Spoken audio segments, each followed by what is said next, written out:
Yay!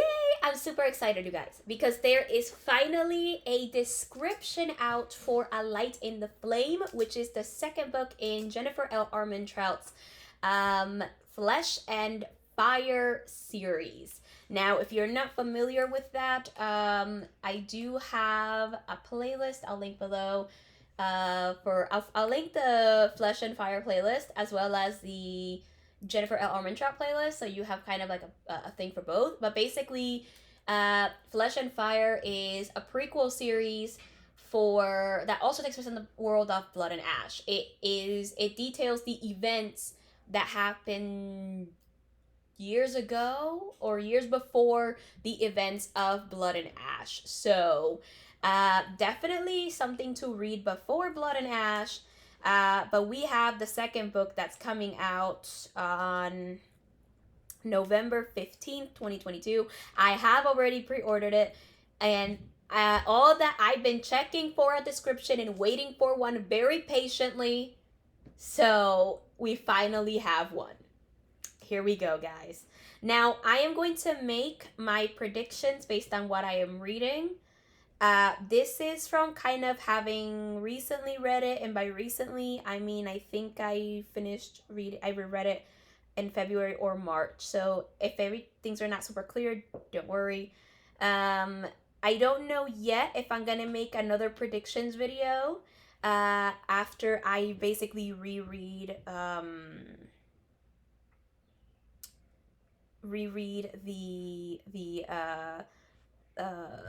A Shadow in the Ember and possibly Blood and Ash. So these are my predictions now, having read all of that. So from New York Times best-selling author Jennifer L. Armentrout comes book 2 in her Flesh and Fire series. Okay. The only one who can save Sarah now is the one she spent her life planning to kill. Now, if you don't remember, oh, by the way, I should mention spoilers for A Shadow in the Ember and the 4 books of Blood and Ash if it comes up. Just spoilers for anything Blood and Ash right now. So, if you don't remember, in A Shadow in the Ember, the basic plot for Flesh and Fire is, I should have actually talked about it instead of assuming you know about it. But basically, the basic plot for A Shadow in the Ember is that there's like a rot in that stuff is kind of like messing up the like the crops and everything in the kingdom of Lasagna, and years earlier, like 2 centuries ago at least, the Primal of Death made a deal to kind of stop the rot, but he wanted a mortal consort in the Muriel bloodline, and basically, Sarah was gonna fit that deal. She's supposed to be the mortal consort, and however, in order to make the deal go in their favor, and supposedly to stop the rot, they trained Sarah for like 17 years because she's supposed to be 17 by the time she was given to the Primal of Death, in order to kill him. She was supposed to seduce him, make him fall in love with her, and she become his weakness because love is their weakness, and that way she could kill him, and it's supposed to save her kingdom. And she did go on believing that, and that was her plan. However, romance ensued between them. And by the end of the book, however, Sarah sort of betrayed him because, he felt like, he lost her trust. He felt betrayed basically because he found out about the plan and all that stuff. And by the end, you do find out that Sarah is the primal of life, and that Colas, who's the current primal of life, basically found a way to take it from Nyctos's dad. He's really the fake primal of life, but basically, he he wanted this girl. He fell in love with this girl named Zutoria, and the girl died, and he like wanted her back to life, and he asked his brother, and his brother's like, no, because his brother has specific, rules about bringing people back to life. He's like, no, I'm not going to bring her back to life. And so what he ended up doing is he ended up taking his brother's power and becoming the primal of life. Also, it was also because as the primal of death, Colas was just not respected. That was another thing too. And then he ended up bringing Zutoria back to life, but it made her miserable. So when she died, in order to stop that from happening again, Nyctos' father basically put her in this thing where she is just being reincarnated. And it turns out that Sarah is the newest reincarnation of Zutoria. And also, he also gave up his, ember of, the ember that he had of life. Because even when Colas took away the power, he still had an ember of the primal of life. And Colas had an ember of the primal of death. There are two primals of life, and that is why the rot is happening, which he finds out. However, there is a prophecy, a very long prophecy, that I cannot remember and cannot find myself to explain, but basically it's a lot that's happening. And we do find out that Sarah is the primal of life, and that Nyctos, they start falling in love, and she also Nyctos is the only one that can save her because of the love and all that stuff. So it's very interesting. I just summarized as best as I could, but not very good. It's as best as I could. The truth about Sarah's plan is out, shattering the fragile trust forged between her and Nyctos. And by the way, Nyctos she used to call him Ash because that was the name that he used. And I do want to say that I do think that this book is gonna take a similar path to A Kingdom of Flesh and Fire, but a little bit different. And I also think that Nyctos, like Castile, is gonna have a pretty dark past. There is some foreshadowing of that in the A Shadow in the Ember. But what I do think that this book is gonna have is that it's gonna have a similar thing. However, instead of Castile trying to prove himself to Poppy and all that stuff, it's going to be Sarah trying to prove herself to Nyctos instead of Nyctos trying to prove herself to her, because she did shatter that trust. So she's gonna have to prove herself to him, and to everybody else, because it says here, surrounded by those distrustful of her, all Sarah has is her duty. Basically, yeah, the same duty she had to the kingdom, but, basically try to help her kingdom. I actually wonder if Ezra and her mom and Marisol are going to appear in this. So, she will do anything to end Colas, the false king of gods, and his tyrannical rule of Elysium, thus stopping the threat he poses to the mortal realm. So yes, Sarah's in that mission. I'm so in here. In Blood and Ash, it is revealed that they did defeat him, but they didn't kill him. So my question is, is that going to happen in this book? If it is, I'm all for it. What else does it say here? Nyctos has a plan, though, and what's the plan, Nyctos? I want to know the plan. And as they work together, the last thing they need is the undeniable, scorching passion that continues to ignite between them. Ooh, is there going to be a lot more sex in this book? Listen, I'll be honest, I do like smut in my adult reading. I'm super excited for this part. I really shouldn't be, but I am. I just am. Sarah cannot afford to fall for the tortured primal. Not when a life no longer bound to a destiny. What? Wait. The tortured primal. Not when a life no longer bound to a destiny she never wanted is more attainable than ever. I'm honestly kind of curious about his past, because we do get foreshadowing in A Shadow in the Ember about the past, but we don't get a lot. It seems like he may have gotten captured by Colas. And it seems like he definitely tortured him and did stuff to him.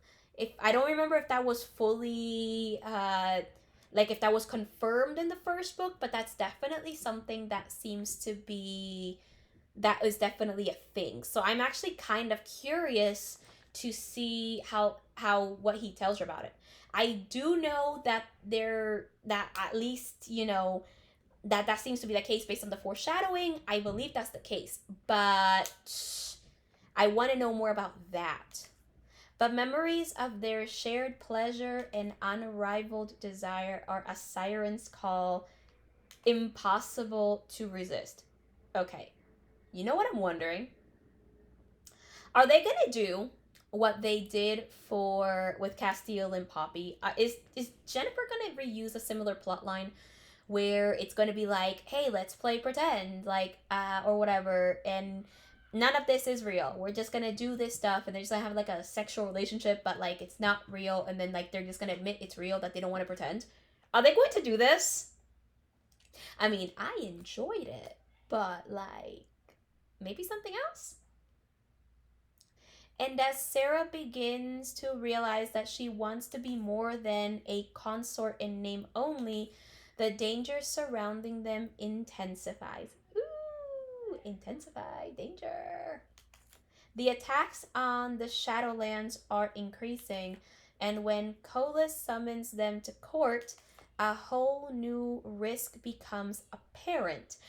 There seems to be, I think there's definitely going to be more court intrigue than in Blood and Ash so far, because Blood and Ash really started court intrigue a little bit. It kind of, at least it kind of touched it more when they reached the Crown of Gilded Bones, because let's be honest, in Flesh and Fire they were trying to keep public appearances. In the Crown of Gilded Bones, they are trying to just cement her claim as queen. So it looks like they're gonna start the court intrigue early, and because they're summoned to court, I'm super curious what they're going to do. I'm hoping for a lot here. I have high expectations again. Okay, let's see. The primal power of life is growing inside her, pushing her closer to the end of her culling. Oh, she also is going to basically go through it definitely sooner than Poppy. But then again, she is 20 in this, but also it's prequel, so I guess okay, sure. Because Poppy fully ascended, I guess you can say. Like she finished the culling, in at the end of the War of Two Queens. So yes. And without Nyctos' love and emotion he's incapable of feeling. No, no, no. Nyctos is not incapable of feeling it. Something's up. She won't survive her ascension. Oh, Poppy. I'm sorry, Sarah. I get confusing them sometimes. That is if she even makes it to her ascension and Kolis doesn't get to her first. Ooh. I know that Kolis was looking for her. I think he called her his Greca or something. And basically he had these plans. He actually had the revenants and everything. And in War of Ash in Blood and in the War of Two Queens, not War of Ash. In the War of Two Queens, we do find out that they are trying to resurrect him, and he does end up coming back to life, but it's like kind of complicated at the end. It's like a lot. Because time is running out for both her and the realms. All right. My final first impressions on this plot. I do not believe that this book is going to be written in duo point of views. I think that it's just going to be Sarah's point of view and that's it, which I want to see Nyctos' point of view. Now, I myself am signed up for the Jennifer L. Armentrout newsletter. So if there is a bonus scene with Nyctos' point of view that I don't know about, let me know, but it has definitely not been emailed to that list as far as I know. So I want to say that if that comes out, I will be reacting to it here the same way I reacted to the War to Queen, to like the Cupcakes and Kisses bonus scene for that's kind of takes place after the World Two Queens, which is gonna come out in November, so you don't get to see that yet. But just know it's a 57-minute video, and it was awesome. It was awesome to react to it. So it is. I think this book has a lot happening. I predict that it's gonna follow a similar path to Kingdom Flesh and Fire. Blood and Ash and A Shadow in the Ember follow a similar plot as well. Literally, they met in a similar way. They kissed the very first time they met and everything. This whole thing just makes me want to read everything again. I think that there is definitely going to be some court intrigue, and I think that everyone is going to be very much against Sarah. Even I do think though that she might find a little bit of a friendship in Belle and Layla or Lila. I think her name is Lila or Layla. I can't remember. The reason I think that is because she did bring Belle back. I think it was Belle that she brought back to life, or ascended her basically, and basically saved her life after an attack at the end of A Shadow in the Ember. So I do think she will find a friendship in the goddesses. She might find a friendship in the goddesses, but their loyalties, gosh damn it, I can't speak, might be torn because they, they're definitely loyal to Nyctos, and Nyctos has done things for them, including, saving them in a way. Like, they discuss part of their stuff in A Shadow in the Ember, which I hope we get to learn more about. So I do think that they might be that's going to be a thing. Like, she might find some friendship in them, but I do think that the friendship is going to be torn. This is a reminder. Dinner time. Thank you, Echo. I like it. This is a reminder. Dinner time. Anyway, so I do think that their loyalties are going to be torn. I also think that it's going to be the same case for Nektas, who definitely thanked her for helping Nyctos find some peace, but also his loyalty might be torn because maybe he sees her as a good person, but she also did plan to kill Nyctos. I think that Theon will not have a problem with loyalty unless Nyctos accepts her as a friend. So I think that there will be some torn loyalties. I think that if the hold on, you guys. If the what's it called? If Sarah's family appears, if they actually show up in this book, I think that Ezra will be understanding of her sister because she always has been, while the mom, who is basically bitchy, just a bitch, in my opinion, she's like the bitchy character I hate, is just going to be like not as understanding, and maybe not even like, why didn't you had a duty, why didn't you do this, why didn't you do that? And if Sarah explains it, she might find it hard to believe the truth about what's actually happening. I do want to say it's very possible, but I do not believe it to be fully true. But it is very possible that there is going to be complicated motherhood relationships in this series as well. There was a very complicated mother-daughter relationship when it comes to Poppy Millicent, who's we find out is Poppy's sister in War of Two Queens, and Isbeth, that she loved her children even though it was kind of in a twisted way. So I'm kind of wondering if we're gonna have that here. I don't think so, but I also will not discount that possibility. Those are my thoughts on the plot. Let me know what you think, and those are my thoughts on it. I'm so excited. Yeah! We we finally have a plot. I'm gonna probably be looking at it, looking for like little nuggets of stuff or something. I don't know. Guys, I'm just super excited. It's so long though. I did pre-order my book. Again, remember it's supposed to come out on November 15th.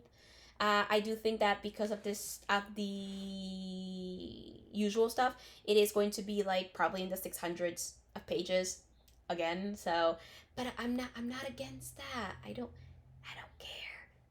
I'm okay with that. Okay, I'm okay with that.